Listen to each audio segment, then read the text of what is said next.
I don't think you heard me.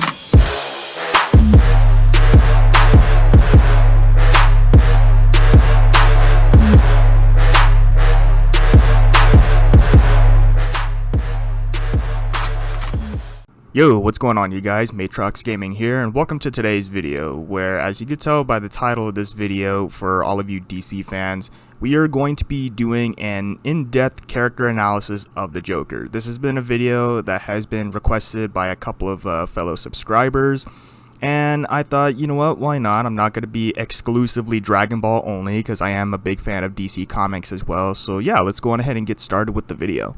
So I'm not entirely sure exactly where and how to start off, since we don't really have an official origin story on how the Joker came to be. Like, we don't even know his real name or anything. The 2019 Joker movie isn't canon to the actual comics, and it's honestly up in the air on whether or not the Killing Joke is actually canon.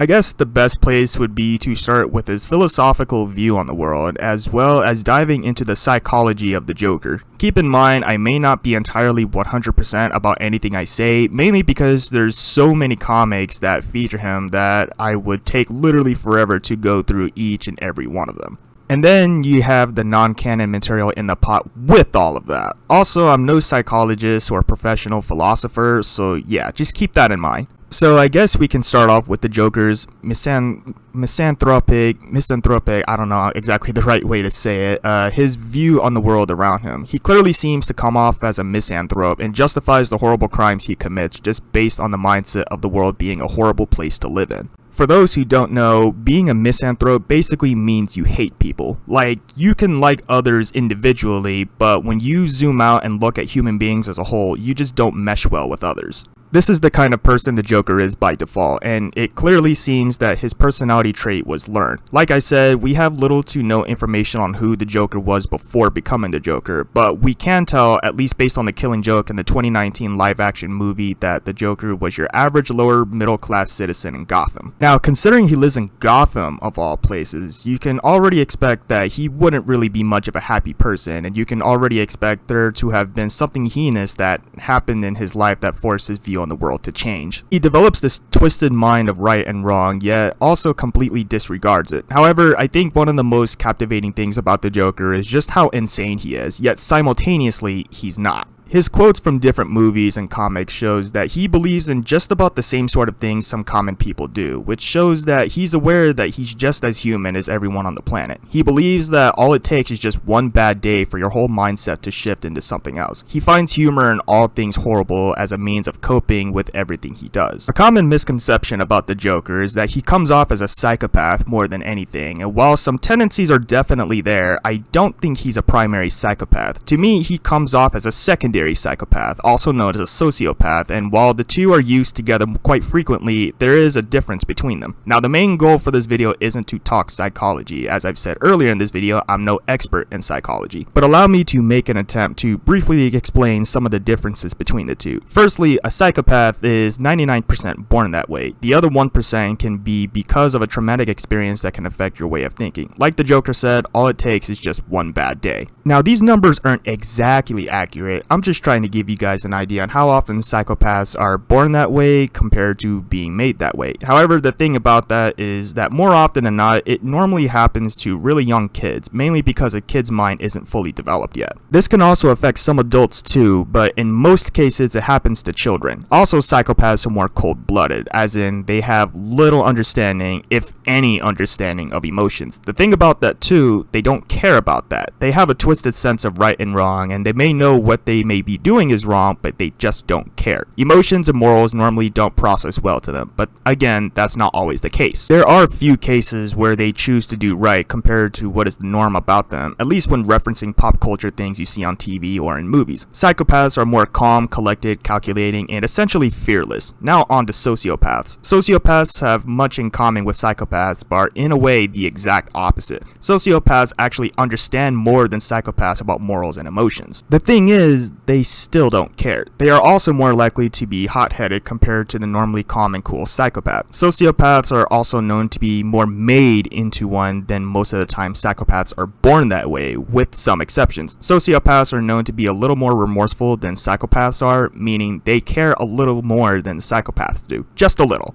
Sociopaths can be seen as fearless as well, but it could also be a more foolish type of fearlessness. Now that you know the difference, I think I'm more comfortable placing the Joker more on the sociopath list compared to the psychopath. A little bit of proof is that the Joker has been known to pick his sides. For example, in a Marvel and DC crossover comic, he was working with the Red Skull before finding out Red Skull was a Nazi. This made the Joker turn his back on Red Skull, saying he may be a lunatic, but he's an American lunatic. So that definitely shows that the Joker does have a little bit of morals, which is really funny how a character as psychotic as the Joker is much more patriotic than most people in America today. Another thing about the Joker is that he's very nihilistic, which basically means having the belief that life is meaningless. I think he also uses his nihilism as an excuse to commit the horrible crimes that he does. I think one of his psychopathic tendencies is that he's also very controlling. This is shown as he beats Harley Quinn for literally any excuse he can find. Psychopaths are the type of people who must remain in control at all costs. Another thing to go over about the Joker is his relationship with Batman. The Joker by default doesn't know Batman's true identity, but knows he and the Batman are exact opposites, yet exactly alike. It's also for this reason that he and Batman are exactly alike that he doesn't want to kill the Batman himself, which also plays into his morals a little bit more because he does have a kill list and a no-kill list. Both Batman and the Joker are characters who are moved by the pain of their past and use that as motivation to do what they do. This essentially becomes a little more complicated when Red Hood enters the mix, to where it becomes more like a love triangle. Both Batman and Red Hood are characters that also deserve a character analysis, so if any of you DC fans who stumble across this video want to see that, just go on ahead and subscribe and let me know in the comments below which character you want me to do an analysis of first, because I do plan on doing an analysis for both Batman and Red Hood, but it's completely up to you exactly which one you want me to do first and how soon you want me to do it. The Joker also knows he by himself cannot kill Batman, nor does he want to, because he knows he and Batman are so alike yet exact opposites. The Clown Prince of Crime is also the type of person to fight alongside the good guys if he and the superheroes of DC have a common enemy. Joker's personality is more or less self-explanatory just by reading the comics and watching the movies featuring him, as I'm pretty sure most of it is explained pretty well to the readers and the audience. I would go on about the Joker more, but I think I've made my point when I say that the Joker is one of the most interesting characters in all of entertainment history. He's an iconic character who's pretty much seen it all and done it all, and doesn't show any sign of stopping anytime soon. But anyway, I think this is where I'm going to stop the video. Hopefully you guys enjoyed, and if you did, leave a like on this video and leave a comment down below on what kind of DC video you'd like me to see next. And I do plan on doing more DC videos in the future. I'm just not exactly 100% sure exactly